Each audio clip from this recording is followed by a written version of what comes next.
Hi, my name is Corey. I'm a pastor in Sturgeon Bay, Wisconsin. You are listening to the Ask Pastor John podcast with John Piper.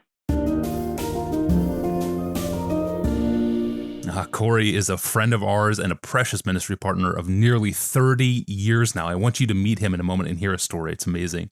But first, our question today for episode number 2001. And it's a book question from me, Pastor John. We like to talk books on this podcast. In past episodes, we've looked at 7 ways books have changed your life. That testimony was in APJ 707. And then we looked at how 1% of book insights make reading the other 99% of the book worth it. That was an APJ 1910 classic point that you've made over the years. And more recently, we looked at 10 of your favorite authors who write to edify your soul, Pastor John, and that was an APJ 1972. Now, today, speaking of your library, I recently paged through your copy of Mortimer Adler's classic book, How to Read a Book. And I did so while working on my APJ book about this podcast, which comes out in February. We'll talk about that more later. But as I was writing the introduction to that book, I found it instructive to see what sentences that you underlined in Adler's book, what sections you marked up, and how you jotted down little notes in the front and the back of the book. I noticed that you made something of your own index of your discoveries. Can you walk us through your bookmarking strategy? When did you start the practice? Why do you do it? What types of marginalia are you adding to your books? And of course, I think we all want to know, are you using pencil or pen? I'll get to that in a minute. The answer is pencil, and there are reasons. Automatic pencil, so it never goes dull. 0.5. Yeah, small. Okay, we're going to get to that later. Okay. Mortimer Adler's How to Read a Book is one of the very few books that I have read twice. But your mentioning it gives me a good opportunity to sound a warning to you, to others who are going to ask this question of me or others, that the way a person, say like me, underlined and wrote in a book, margins, indexes, whatever, 20 or 40 years ago may be very different from what I do today. That certainly is the case with me. I am amazed when I look back on how many books I read, say 40 or 30 years ago, that don't have any of my own indexing in the front flaps. Because today, that is the dominant way for me to keep track of insights and enjoyments that I'm getting from the book.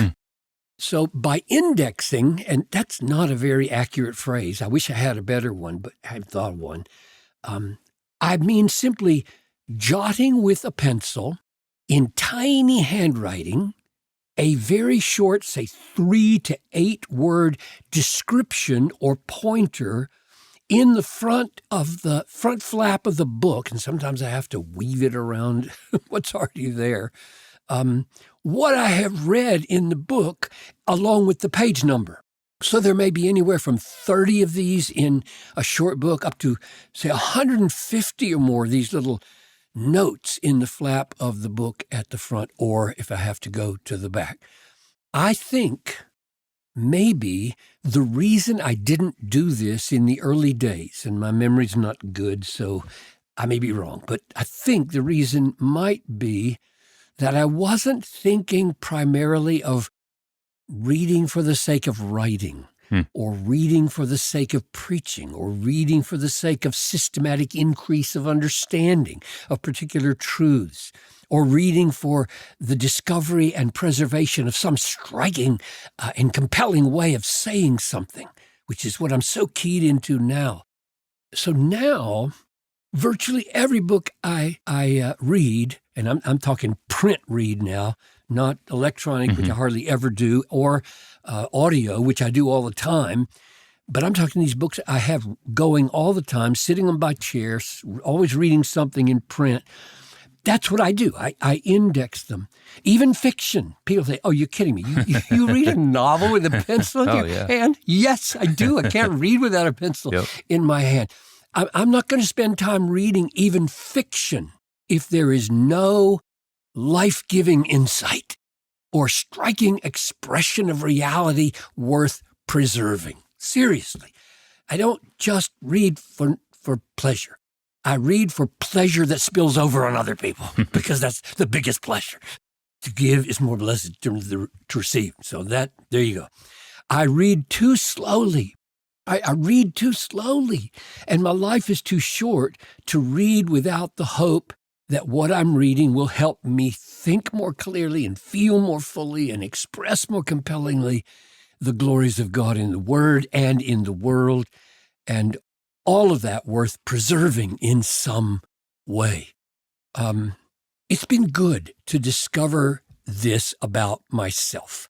I don't presume, by the way, to suggest that everyone should be like this. But I realized along the way that my built-in, I think God-given impulse, my dominant impulse, is not to read, but to write and to speak. Or to say it more generally, my bent is not to take in what others have created, but to be a creator. That's just my bent. I want to make something new, usually with words, which means that all of my intake increasingly has become fuel for my own creation. Sermons, articles, books, poems, devotions. Now, I know this can be dangerous. Big yellow flag here. I warn my students at Bethlehem College and Seminary, do not read the Bible in the morning just in order to produce a sermon on Sunday. Mm-hmm. Christ is glorious and precious and to be trusted in the very last hours of our lives when we can do nothing with his beauty but enjoy it on our way into heaven. Yes and amen. So don't just be a user, be an enjoyer of what you read, savor it, love it, exult in it. However, I believe that one of the evidences of the spiritual gift of teaching is that a person can scarcely prevent his mind from taking everything he reads and instinctively, without even trying, asking himself, how would I say this? How would I say this in my own words? How would I explain this to other people? How would I illustrate it and live it? How does it fit into the framework of my own thought? Or does it? Do I need to change my framework? This is why I not only index my books, but I keep a little field book, a little field notebook. I buy these in packs of 5 from Amazon, a little field book, a little journal beside my chair, on my desk, so that when I get a thought or an idea that stirs me up to think out my own train, I have a place to put it. I have a place to write it down quickly. There's something about the mind of a teacher that can't just hear things or read things and leave it. He's got to do something with it. So you can see what a huge impact that's going to have on how I mark up my books. So what goes into those indexes? So here's just a few thoughts. 1, fresh insights into my life or into life in general. My index for a biography of C.S. Lewis that I just took down from the shelf, for example, has a notation at the front, page XXIII, where he said, without self-forgetfulness, there can be no delight.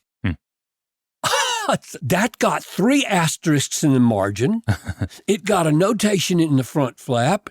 And I've been thinking about it for 20 years, right? Yeah. So, if that's true, what an agenda for those of us who are pursuing delight in life. So, fresh insights. We mark them, we note them, we meditate on them, we try to grow into them. Secondly, the index will include raw facts.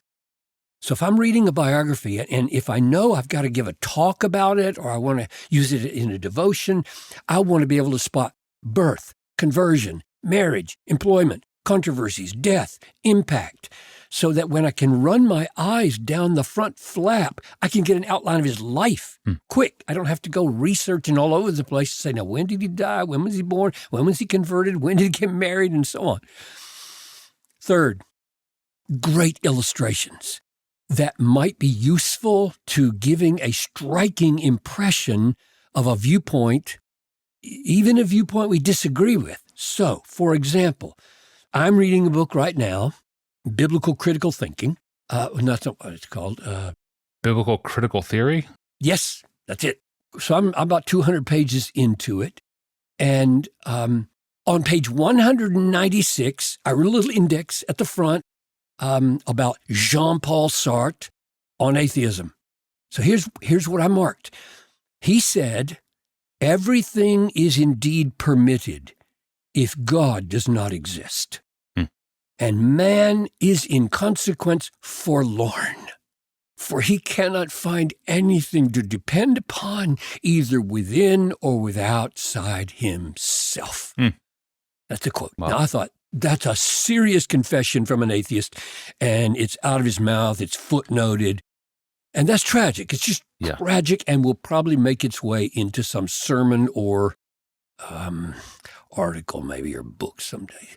So I don't mean to give the impression, though, with this idea of indexing that that's all I do. I do underline, and I still make comments in the margin like great or baloney. and yes, I use a pencil, not a pen. Here's what happened. About 30 years ago, maybe it was longer. I think I was still teaching at Bethel.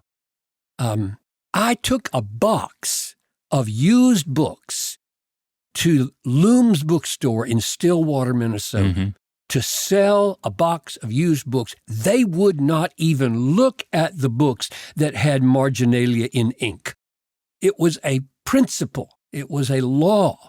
And I don't know all the reasons for that, but that's one reason. My main reason is that I am fallible. I make mistakes. I want to go back and erase the word baloney because 2 pages later he explained himself and I was wrong. It's not baloney. I don't want to memorialize my mistake with a pencil. With a pen. Yeah. So one of the main functions of underlining and marking in the margin is simply to help me pay attention. That's the big reason for underlining, for me anyway, and putting notes in the margin. Pay attention, be engaged, be an active reader, even if you will never look at these pages again, which is true for most of the pages that I read. So I think the main takeaway from this APJ, Tony, is know why you read. Know why what you are reading right now is what it is, and then adapt your markings to fit your purpose. That's a good word, Pastor John. Thank you. I'm a pen guy, will always be a pen guy, an Energel Blue 07. That's what I use. And I'd keep the baloney reference in the book and then explain in 2 pages what happened to persuade you in the margin. See, I think that's way more interesting, capturing that process I get it. of persuasion.